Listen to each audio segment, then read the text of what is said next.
বেড়েই চলেছে নরসিংদীর নাগরিয়াকান্দি ব্রিজ এলাকার পর্যটন।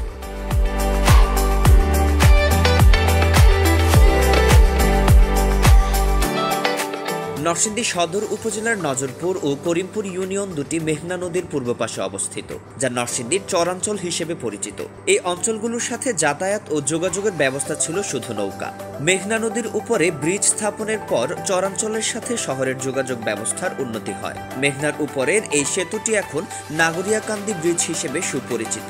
শহরের একটি অন্যতম বিনোদন কেন্দ্র হিসেবে পরিচিতি লাভ করেছে এই নাগরিয়াকান্দি ব্রিজ। ব্রিজ সংলগ্ন এলাকায় গড়ে উঠছে পার্ক, ছোট ছোট রাইড, বাচ্চাদের খেলনার দোকান, খাবারের দোকান, নাগরদোলা ইত্যাদি। এতে একটু খোলা সময় পার করার জন্য পরিবার পরিজন নিয়ে সময় কাটানোর জন্য অনেকেই ছুটির দিনে যাচ্ছেন ব্রিজ এলাকায়।